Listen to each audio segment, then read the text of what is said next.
Look at this, dude. I don't even have to turn my lift on. The truck's just right here. I can just grab this and pull it in. Perfect. Alright, so just dropped off the pan at the Sandblasters, so they're gonna go ahead and go over it and get it nice and clean so it's ready for paint. Get all this nastiness out of here, and then we'll use washing soda to make sure that it stays nice and rust free. So here's the table, getting it back from sandblasting in the back of the K truck. It had a few holes in it like this size that need panels cut out and welded. So I'm just using some Rust-Oleum metal etching primer here, and this is what it looks like. And then on top of that, I'm using Rust-Oleum black enamel paint, which should provide a pretty durable finish.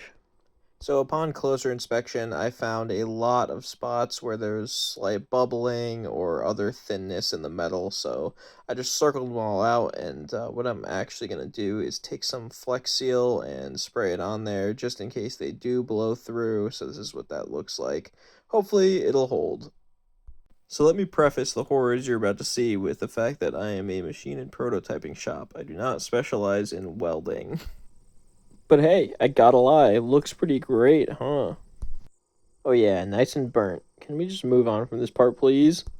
Alright, yeah, that's better. So let's splash some water in this thing, see how it holds. Just a little at first. Looks good, let's add some more. Alright, so that's about 4 gallons. Oop, there's definitely something over there. Oh yeah, yep, it's leaking. Not really a surprise.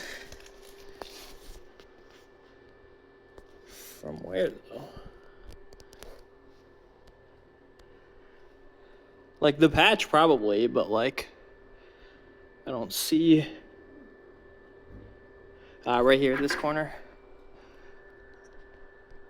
Right there. Right here, it's leaking. Well, probably nobody was surprised, least of all me, so for now let's just drain out all this water, and I guess I'll give it another go. And I'm sure nobody's surprised by this, but the Flex Seal caused a bunch of problems gumming up flap discs when I was trying to sand everything down to get it ready for welding again. And yeah, here's the result of that. Hey, can we get the next slide, please? Okay, nice. So this is the table, freshly painted and repaired, back in the machine. So this is super annoying, but I lost a bunch of footage here where I was creating a system to filter and store the water for the plasma table, because if you make a special concoction of water, you can prevent your table and slats and parts from having rust on them. So anyway, here's what that system looks like currently with some stuff on it. The water in it is pretty dirty because, you know, the filter can only do so much, but it's literally like a hose water filter going into a Harbor Freight pump. And then, you know, just inlet and outlet hoses. So, barrel. Bottom of this table is not going to be this clean for long, that's for sure. Now that it's settled, let's do one more for good measure.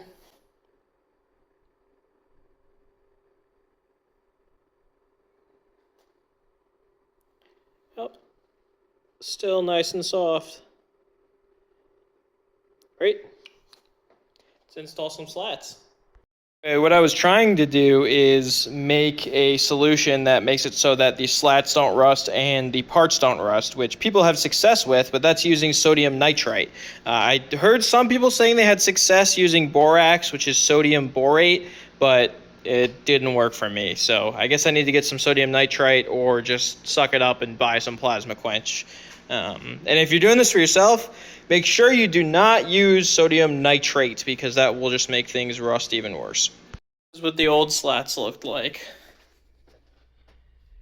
Rusty, banged up, bent in half, take your pick. But I was having a lot of issues with the plates being unlevel when I had them on these, so I got some fresh ones. Ran out of storage a couple seconds after I started recording putting the slats in, so here's a couple photos. And here's what they look like a couple months later. Still doing okay. The table hasn't seen a ton of use, as I'm sure you can tell, because I've been busy building some stuff in my shop. and I need to make an enclosure for it or something. But they're holding up pretty good by just draining the water, even though I wasn't able to get the solution perfect.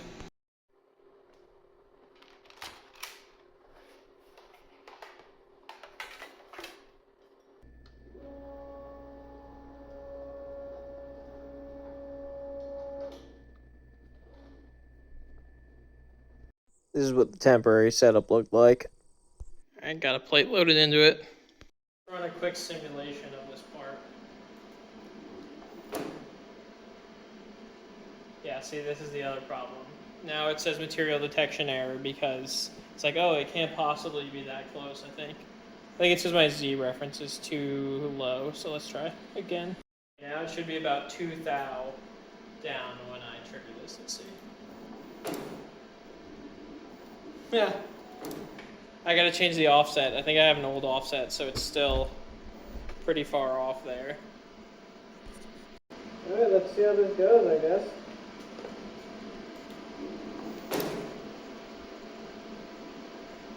No fire.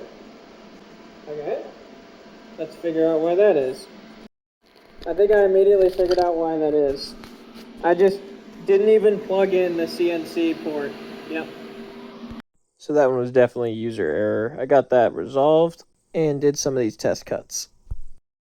Besides that though, there's a bunch of things on this machine I don't really like. It uses 2 different types of material height detection. One is the ohmic sensor, which basically just measures continuity when you touch the plate. This works pretty good until it gets wet, and then it causes a bunch of problems, and as you can imagine, it gets wet pretty quickly on a machine that's spraying water everywhere from the compressed air blast. The other method is through microswitches on the head. Basically, it slams down into the material until it detects one of those switches are triggered, and then it goes back up slightly, but the adjustment isn't really fine enough to get this to work consistently, so that causes a lot of problems. Another gripe I have with this machine is that the torch height control doesn't really work amazingly. It works, but plates of metal generally don't come very flat, and the plasma cutter needs to be within a couple thousandths of an inch of the material surface in order for it to work properly. It's a very narrow range, and if you get outside of this range, it causes all sorts of problems, like the arc will go out, or it won't be hot enough to burn through. You'll get inconsistent results around the edges, different kerf sizes, and sometimes it just doesn't go through, which totals out your part. See, now this is the real problem that you have with these plasma cutters is the height control. So that's what torch height control is supposed to do. It's supposed to account for that by detecting the voltage of the arc. But I've just never really had mine working well.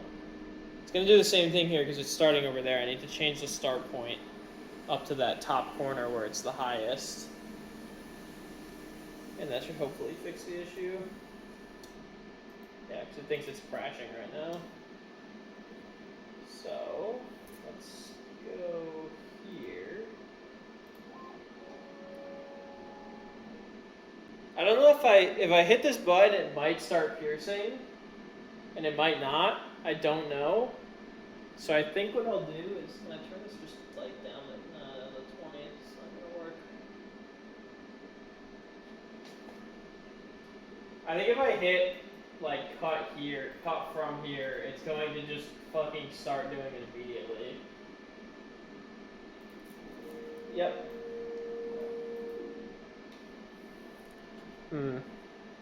Okay.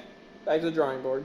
So I cut out some parts here. This is what they looked like. This one came out alright. These ones are some knife blanks. This is the underside where you get the draw, so you have to grind off.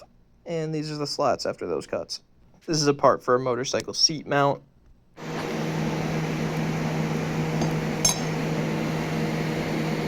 Here's some more photos of that seat mount, and this is the bracket that connects them. This is plasma performance on a curve, and this is the other side. Alright, so my SD card is pretty much full, but it's having an issue right now where it's not firing the torch, so I gotta figure that out.